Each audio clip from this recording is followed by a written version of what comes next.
We got a special episode of the Jack and Kathy Shit Show for you. Periodically, we're going to bring you some interviews with guests. We met this wonderful guy named Paul Zolman, Zolman, yes, out of Utah. That's where he resides, I think, if I recall correctly. Oh, I don't think you're recalling correctly at all. Well, I looked online. Misspeaking. I don't think so. I looked online. Okay. Anyway, we met Paul. Yes. Paul's great. Really cool dude. He has this product called Roll of Love, which is a play on words. It's actually, his website is ROLEOFLOVE. I spelled that right. There we go. Roll of Love. And he takes this concept of the love languages and turns it into a dice game where you give service or physical touch, whatever it is, whatever you roll that day. It's a really cool concept. Mm-hmm. You're so eloquent this morning as you lead. Why don't you chime in? Paul has an interesting family history and background. He tells the story of what brought him to create this game, essentially, in order to bring more love into people's relationships. And that could be a partnership, it could be family, it could be your children, it could be friends and coworkers, and how it gave him a new perspective and a new level of consciousness for the man that he wanted to be. Yeah. Really cool stuff. So take a listen. This is Paul Zolman. Paul Zolman.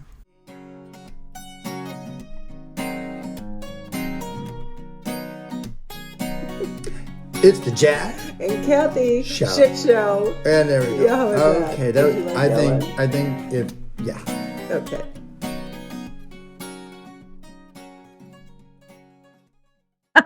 That's terrible. Hey, Paul Zolman, what's the good word? How are you? Hello, Paul. Hi, Jack. Hi, Kathy. So happy to be with you today.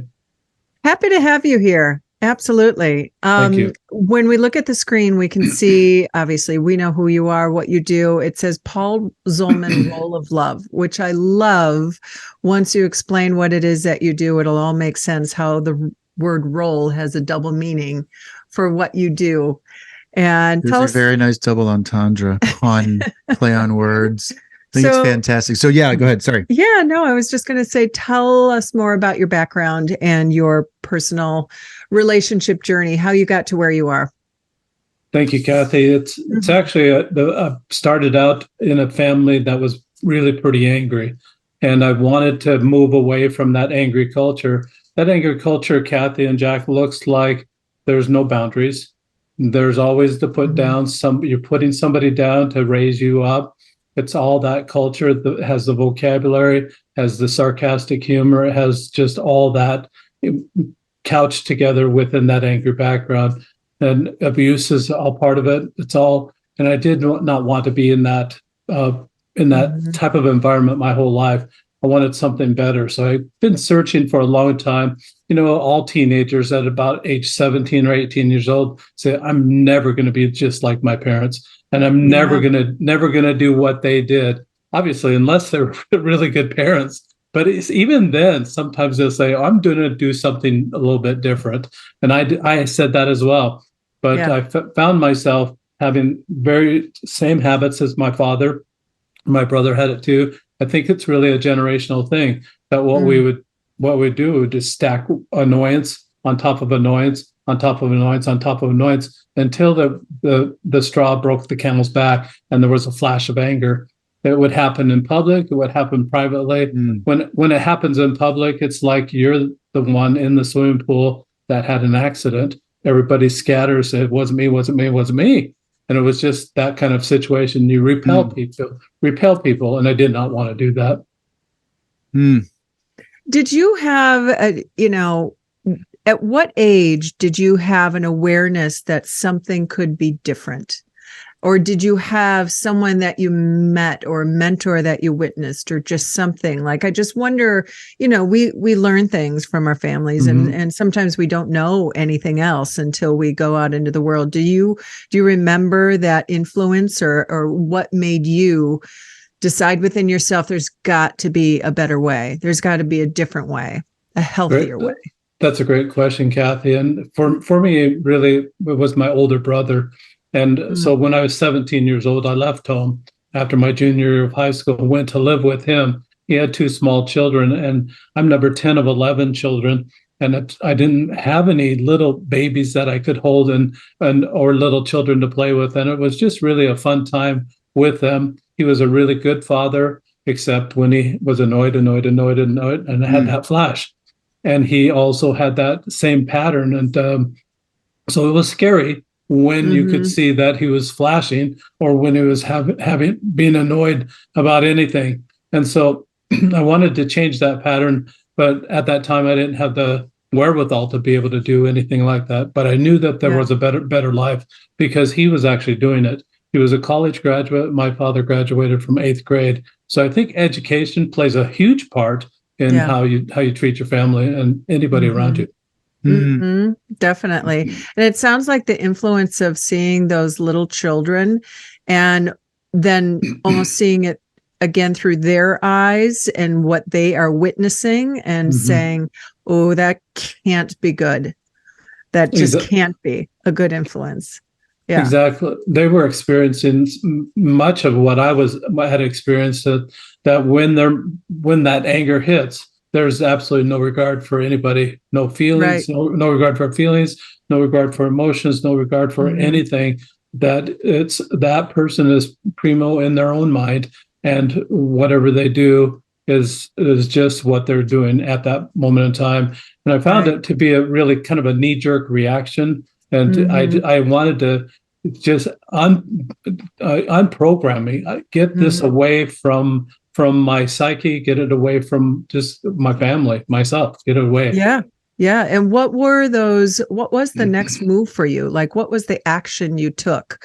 Was it one big fell swoop of a change, or was it these microscopic moments that you just started to internally make a difference within yourself? I think, Kathy, that's a great question. There's moments in our life that we'll have an experience to say, oh, that didn't turn out really well.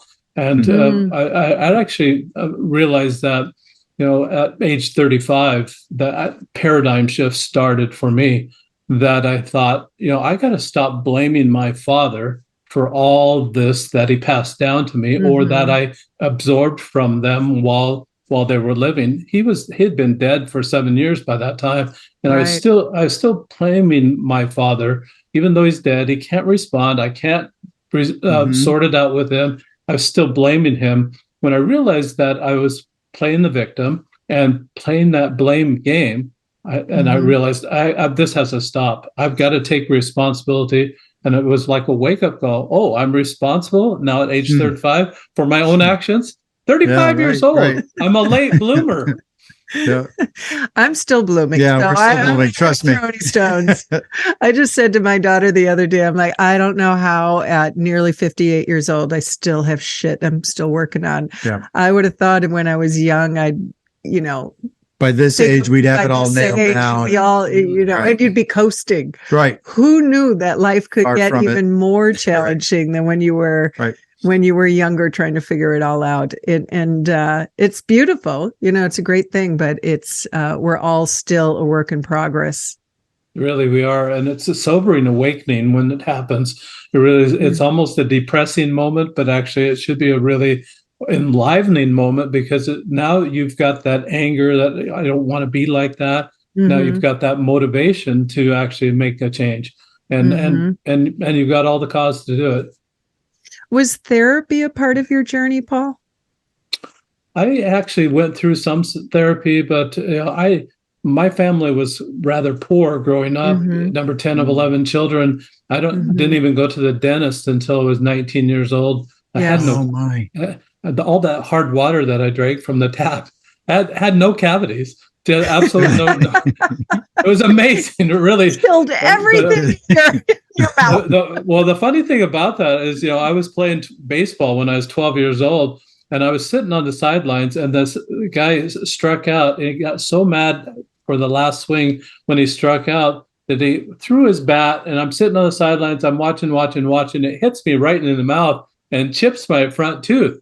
And I had a chipped tooth, but I had no cavities. And that chip, even that chipped tooth was stung, and it was still chipped.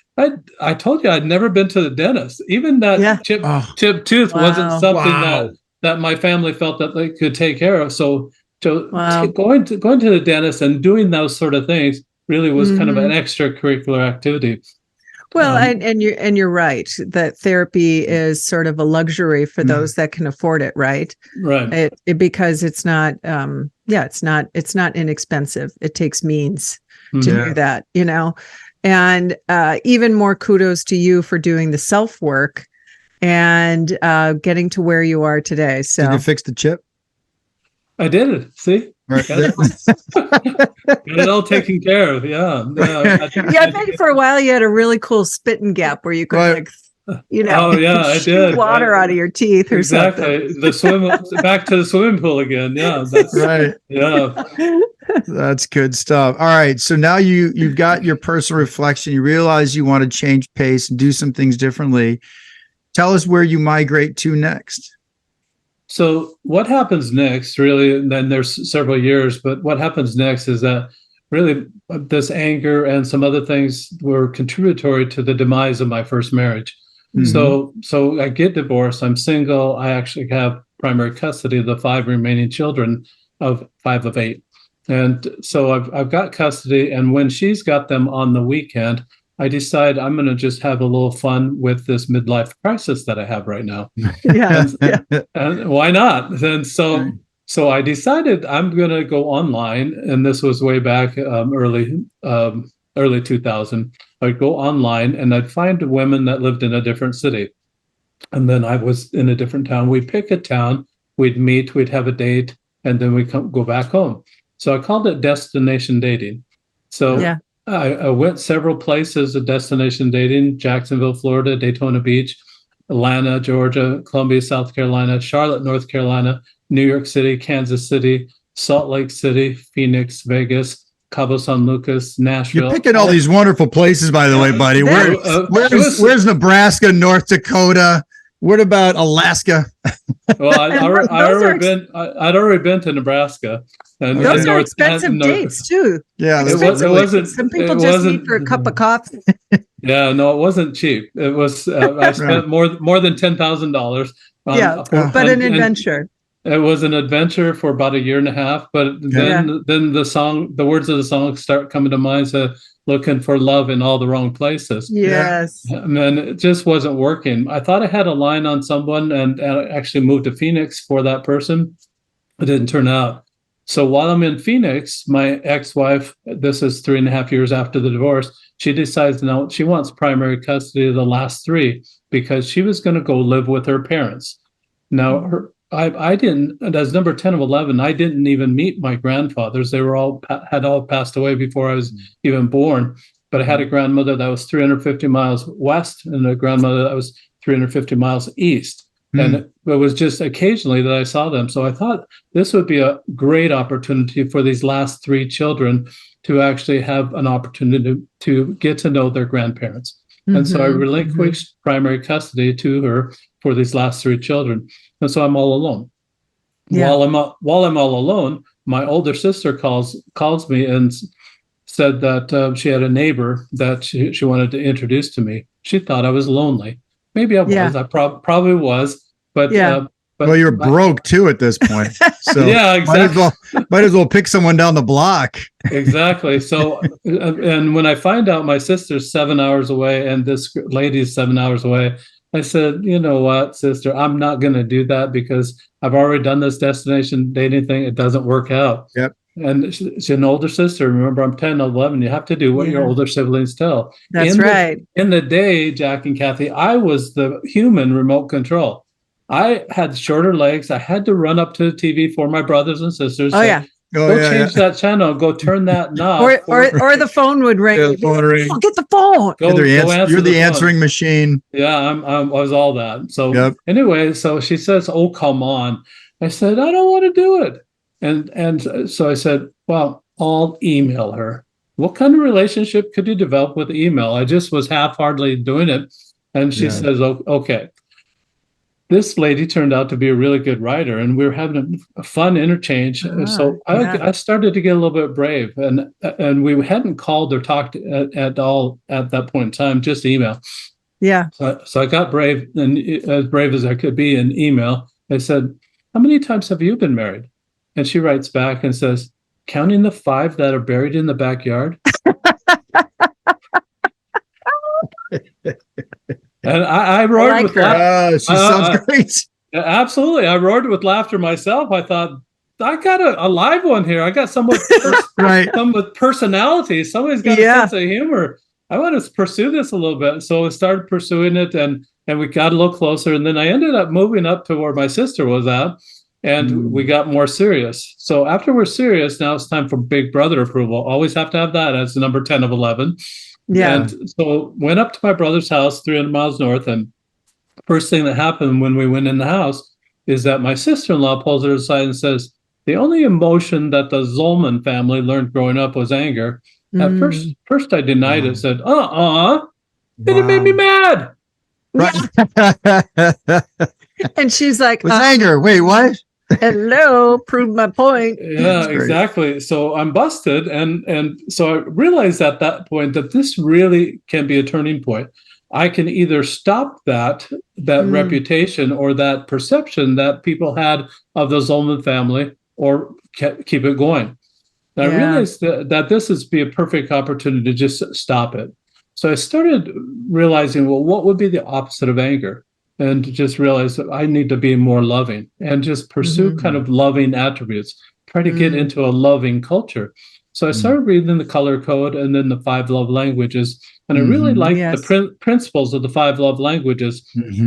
Dr. Gary Chapman was a pastor. He said that these 5 love languages reconcile to the life of Jesus Christ. I was Christian, I still am, and thought that would be a really good path. You know, he was a really good person, and that would be a really good path to try to go. But coming from that culture of anger that I came from, I didn't get it. I read the book 4 or 5 times. You could have offered me $1 million, and I couldn't. After all 4 or 5 times, I could not spit out all the 5 love languages. Wow. I went through the book didn't go through me. Yeah. So what I did get out of it says, Jack and Kathy, if I guess what your love languages are and cater to that, we're going to be buddies. And and Dr. Chapman called that love. You know, I came from a family of angry people, and that wasn't love, and that didn't sound like love either. It sounded like a manipulation or something else. That's right. So that didn't work. That didn't work for me. So, well, Dr. Chapman, do you have any other suggestions? And he's got this survey in the book. If you take this survey, then you find out what your love language is. That's right. What am I supposed to do with that? Advertise? Hello, Jack and Kathy. I'm Gifts. What do you have for me today? I could get little buttons. Show me you love me. Right. Tell me you love me. Show me you love me. Yeah. Exactly. I like that. That's a better button. Show me you love me. Right. I'm Gifts. Yeah. Exactly. Yeah. And so what you got for me today. Cash is fine. I take Apple Pay. Right. There you go. My Venmo is exactly. Right. So Venmo is my love language. I like that. I'm going to write that down. Yeah. Right. That's a good one. So it was just not working, but I had an idea. Our family is dysfunctional as we were. We played games growing up. Even there was still the put downs, the smack talk, all the aggressive competition. It was all there, but it just pulled our family together. I thought, well, maybe I can make this a game. So I contacted Dr. Chapman and said, are you licensing those little pictures or the little icons that you have for the love languages? And after a little while, his attorney wrote back and said, no, we're not doing that at this time. But I had a friend here in town that is a copyright attorney, intellectual property attorney. And I went to him and talked to him about my idea. He said this. He said, theory, like the love language theory, is not copyrightable. Application is. So how you apply that theory is the copyright. So what I did is I created my own icons. It took a couple of years to create my icons, but I created my own icons and put it on a cube. Yep. Yep. I love them. So, love it.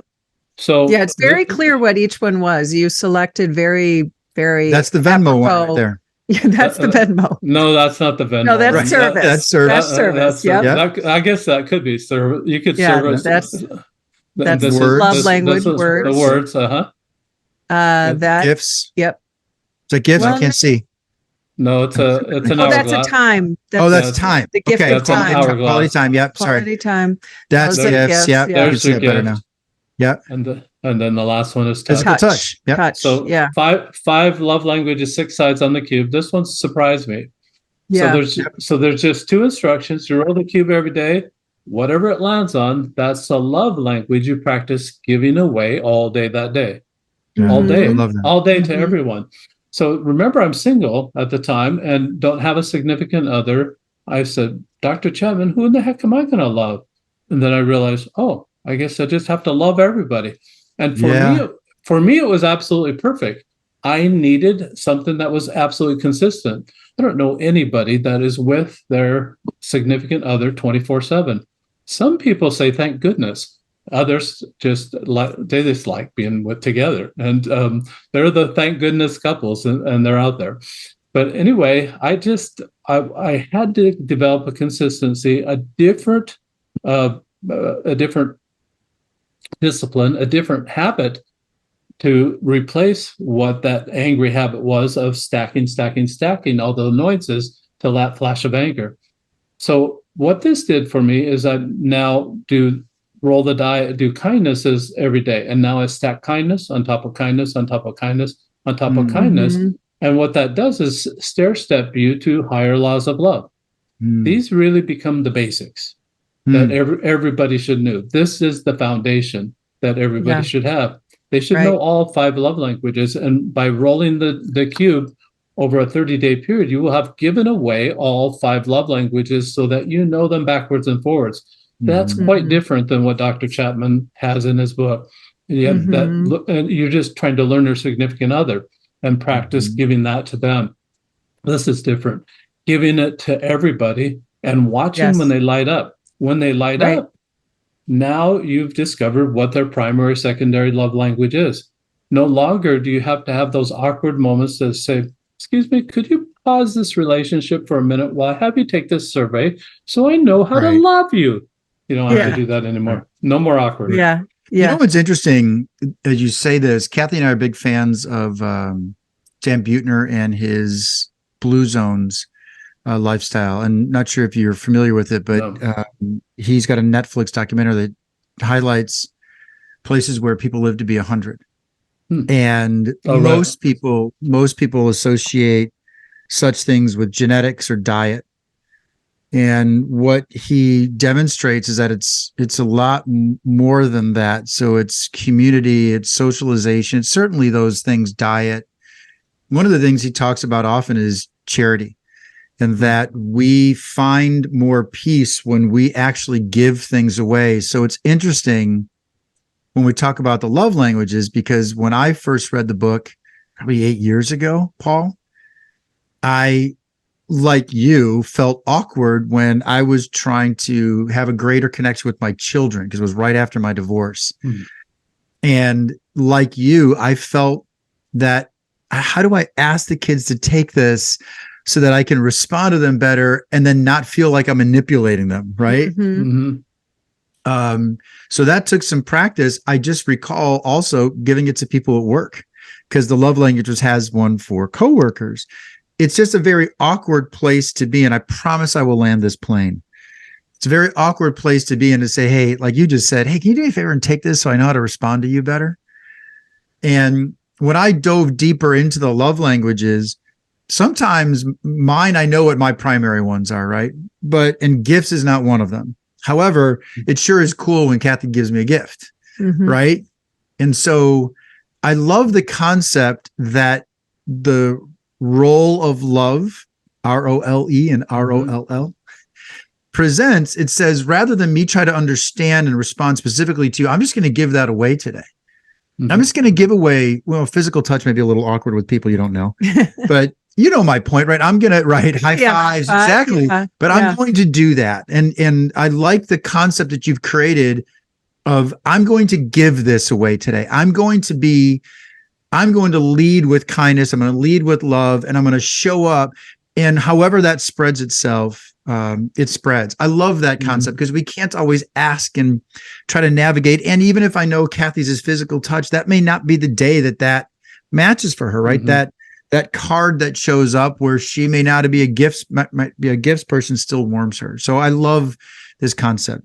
So I landed the plane. Yeah. Yeah. I remember one of our early dates, if not the first date we had, you maybe even said, what is your love language? And I just answered yes. You're right. Yeah. I like them all. Yeah. I'm sure there are some I respond to more than others, but I definitely need the touch. I definitely need the words. I love the time because I did not have that in my past, with my ex, like just sharing in that time. That's all special. And the occasional gift is fantastic. And just, he'll make me matcha in the morning. So just yes, yes, yes, yes, yes.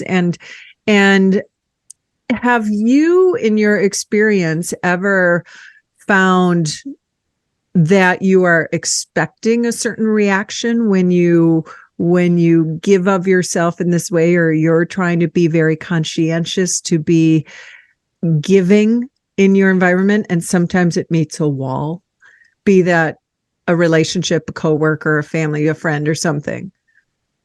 Great question, Kathy. No one's ever asked that question, but I think that the consciousness that you're practicing every day, you're watching for those walls, you're watching for the light, people that light up. When you hit a wall, obviously that's not their love language. Maybe tomorrow will be a better day. And it's funny that you say that, because I used to have that tough love for my kids when said, well, maybe you'll like next meal a little bit better. When they said, I don't like this. And, they'll say that from the time to time. And so then they started, well, I guess if I'm not getting anything else, I'm going to have to eat. And so they decide that they're going to eat whatever it is. And this is very interesting that we're talking about this too, that you don't have to eat tacos every day, the rest of your life. You don't. And you don't have to receive that specific love language. Variety is the spice of life. This cube provides that. As you roll it outside of you, that changes you inside. ROLE will change you inside. Right. And it really is benefits to them, and it's benefits to you. No longer, though, is it about you or me. It's not about us. It's about them. And when we make it about them, we really I get a charge when I make someone's day. When you're helping someone have the best day ever by something that you've done to help them, sending love their way, and they're going to do that to their circles of influence as well. They're going to tell about it, tell how wonderful that day was and what made it wonderful. You get some great satisfaction out of doing that. And so really the whole idea is, though, that you're sending it out without any expectation of anything ever coming back. Trusting. That's key, right? That's key. Absolutely we key. Have to do this work and have this action with not knowing how it will be received. Yeah, no focus on the output. Yeah. Absolutely. So you're just sending it out, and then you're trusting the laws of the universe that are already in place, that were in place before we were ever born. The law of the harvest, karma, the law of attraction, all those were set in place before we ever arrived on the earth. I will bring it back. The opposite, if you send anger out, that's a boomerang that as it goes up, it gains gravity and velocity coming back, and it's going to come back to you 10 times worse than you send it out. So just be careful how you send anger out. It's not a good idea. Yeah. Tell us some anecdotes, if you have any, of people that have used the role of love and what impact it's had on their lives. Great question, Jack. I tested this with obviously several people, but one was a family of 5 children. The youngest was 4 years old. 4-year-old, one day he rolled physical touch, and he's jumping up and down and says, yes, physical touch, physical touch. And immediately he goes and beats up on his older brothers. No. And so the mother's really trying to Oh my suppress all the gosh. laughter and Oh. trying to suppress, say, no, son, this would be appropriate physical touch. And all the siblings are all right there. So it's a Yes. perfect teaching moment for that young child Yes. to Yes. teach them high five, Wow. fist bump, a hug would be appropriate physical touch. Mm-hmm. Beating up on someone's not. And it was Yes. just a perfect teaching moment. That's Yeah. one example. Another example is that I have this couple that I tested it with. She's a school teacher and he's a real estate developer. And she does not like gifts. Absolutely didn't just, that's the worst for Mhm. her. So, and he knew that, but she likes words. One day he rolled the gifts. Said, "What the heck am I going to do?" And then he had this idea. Oh, I'll write her a note, put it in a box, and give it to her. She was absolutely delighted. Yeah. Beautiful. So really, I look at gifts as kind of the one that is Mhm. the love language is more of an umbrella of all the other love languages, because you can give someone a hug as a gift. You can give Yes. That's right. someone a note or That's just right. words of kindness as a gift. You That's can right. give of your time, or you Right. can serve them. It really That's is the Mhm. umbrella of all of them. So don't be really stressed out when you Mhm. roll gifts. I had a son that absolutely was stressed out. Rolled gifts once. He said, "Phew, I'm not going to do that today. That's too expensive." Rolled it again. "I'm not doing that." Rolled it again. Rolled it again. It was gifts. He says, "I guess I'm doing gifts today." So I just had to walk him through how it can be. It doesn't have to be something that you buy. Yes, yes, that's a very good point. And I love the stories. I think originally, or most people think of this love language as something you do with your partner, Mhm. you know, and to imagine that it's as a family with your friends, with coworkers, with, I think that is really a beautiful expansion of this concept of because I really did. I think love and I think of a partner.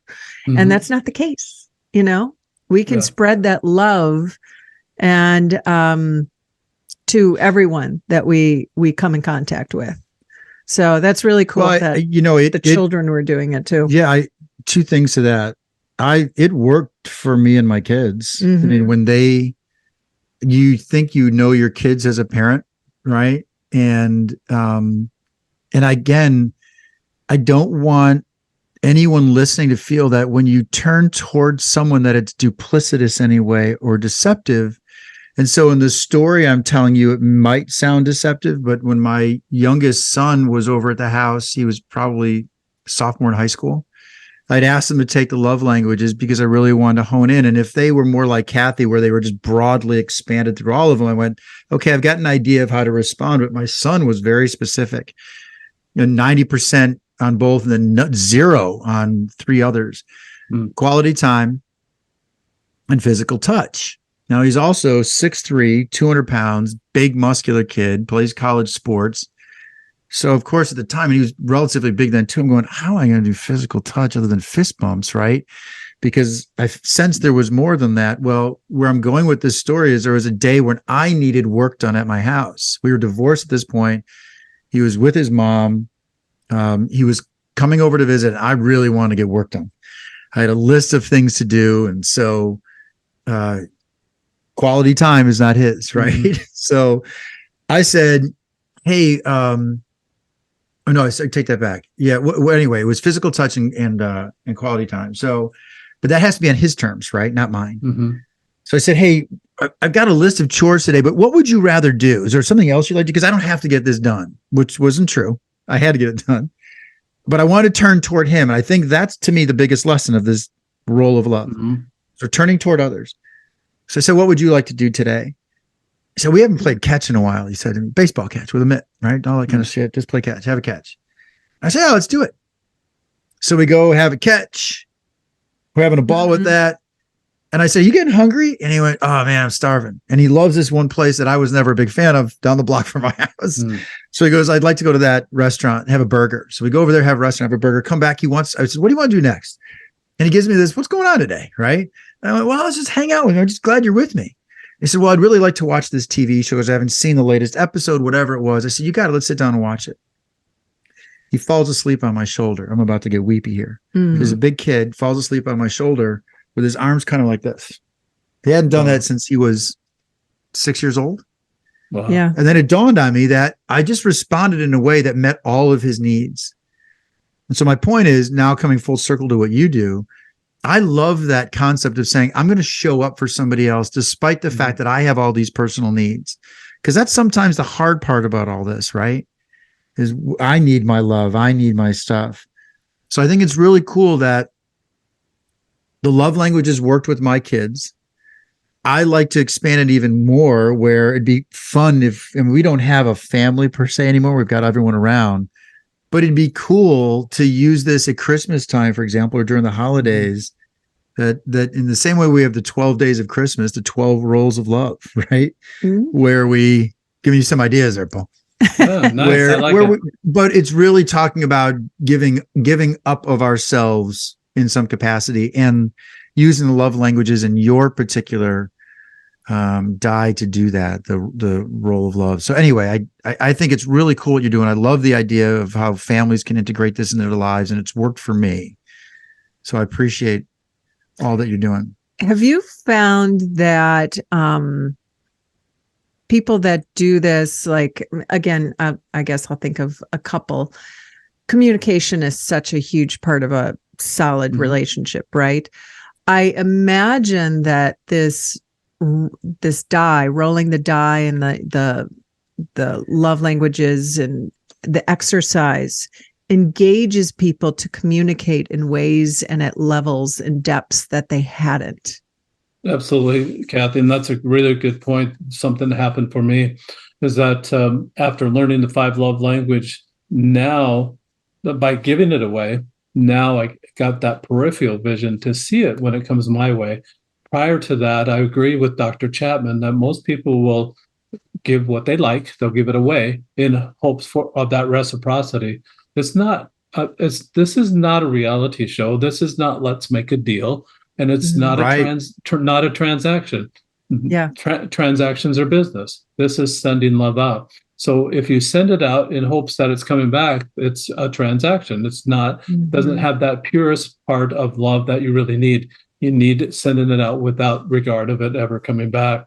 So I think that the communication, to be able to see it now when it comes back, oh, they're loving on me. It's not my primary love language, but I can respond to that. And it happens all the time. And my wife now doesn't roll the die, but she likes to discover, or by what I'm doing, she'll discover, what are you doing today? In fact, it's so funny. I was in church on Sunday, and this guy saw me. I had my arm around my wife, and he talked to me afterwards, and he said, I know what your love language. I know what you rolled today. I love that. And I put my arms up and just gave him a big hug, said, bring it in, bring it on in. And he was laughing hysterically because I'm doing it to him too, because he saw what I was doing.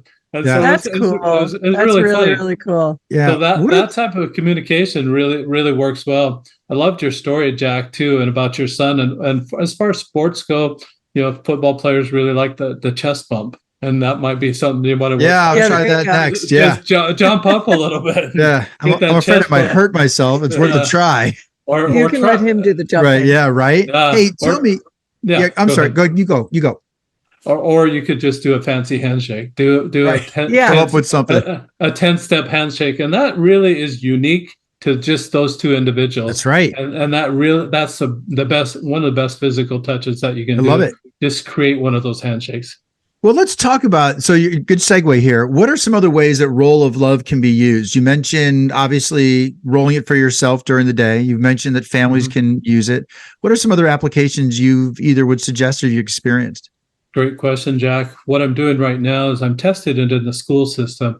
So they'll roll the die at the beginning of the day. I'm testing in K through 6. So that's so great. Wow. So young children that can't even read can see what they are, just like the 4-year-old did. He could see, yes, physical touch, and he could understand what that really meant. And then the teachers there, obviously as a referee, but at the beginning of class, it takes less than 2 seconds to roll the cube. the teacher says for maybe 30 or 45 seconds, class, this is what we're looking for today. This is what that type of behavior looks like. At the end of the day, what I've got the kids doing is that they'll record what they rolled, opportunities they saw to love in that way, what they did about those Wow. opportunities. That's so fantastic. So now at age 6 or at age 7, 8 or 9 or 10 or 11, 12, at these young ages, now these children are responsible for their actions. They don't have to wait like I did until 35 to realize, oh, I have to take responsibility for what I'm doing. They have nobody to blame. And really, I believe this is going to tamp down a lot of bullying, a lot of misbehavior, because now they have to report. They have to write it out. The teacher does a check mark and reads the stories. The good stories she'll save till the next day and read them in front of the class. Look what Johnny did yesterday. Look what Mary did yesterday. And read those stories in front of the class. Send it home. Those astute parents will actually collect those in chronological order at the end of that school year. Now, what do you have? You have a love journal for that first grader or that second grader or that sixth grader. Something that they'll be able to look back on 10 years, 20 years down the road, 50 years down the road and say, wasn't that really cool? How I loved my first grade teacher. I remember my first grade teacher. I remember her name, but I don't remember second, third, fourth, or fifth. I do remember sixth. But I remember those teachers probably because there was love in that classroom. It was it was something different than I had at home. And it just burned into my memory, that kindness and their name. What a neat application. That's really cool. I love that you're starting when they're young too, so it becomes a part of their lives. It's a great idea. Paul, how long have you been doing the work that you do with your Roll of Love, the die, the book, the whole body of work? How long have you been doing it? So the diet actually was something that I was working on first, and I was struggling at the time. So in 2015 is when I actually did my prototype. I did it's a 2.5-inch cube block of wood, and at first it had sharp edges, just like I did, and angry guy. That was very. There's some parallels there that I had sharp edges. So did that block of wood.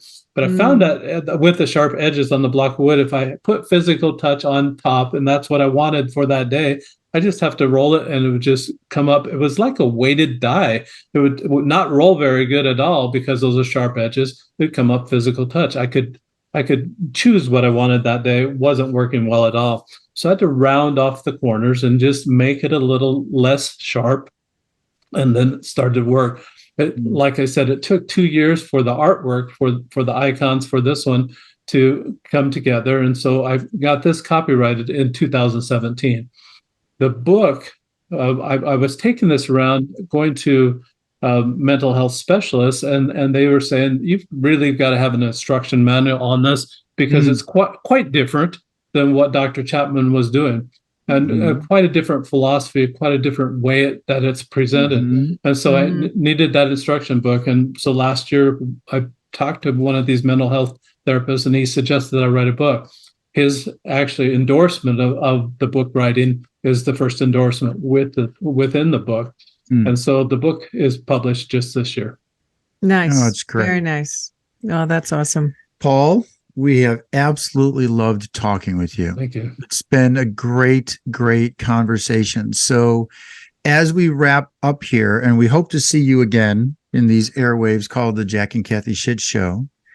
As we wrap up here, we're definitely going to post this on social media so people have a chance to can get their hands on the Roll of Love and your book. Before we do that, can you tell everyone where they can get this and how they can purchase these things and be a part of your network? Great question, Jack. Thank you very much. So there's a couple ways that they can find this. If they're international, they may want to find it on Amazon. They can find the journal. They can find the book. It's also in Kindle format and in Audible format. Those listening to the podcast may want to go on Amazon. You don't want to type in Roll of Love, because you're going to get love this, love that, love a million things. Type in Paul Zolman, it'll come right up. and then you can order the Audible version. That's probably very conducive to those that are listening to this podcast and just listening, not viewing it. The second way to find it is on my website, roleoflove.com, ROLE of love.com. You can buy the book, the journal, and the cube all for in a bundle package for a lot less than even one therapy session. Yeah. That's great. It's on sale right now, about 20% off the retail price. It's on sale for $29.99. Yeah. Plus shipping. So Wonderful. Great Christmas gift. Yeah. And this wasn't intentional in our timing, but it really would be a wonderful Christmas gift. It really is. So, I love all of it. And it's not too late to order. So that's right. For sure. Wonderful. Wonderful. You just listened to another episode of the Jack and Kathy Shit Show. All recording, engineering, and production provided by us. Connect with the podcast on Instagram at Jack and Kathy Shit Show for more insight into our shit show of a life. This episode is proudly brought to you by Pint Productions. Point.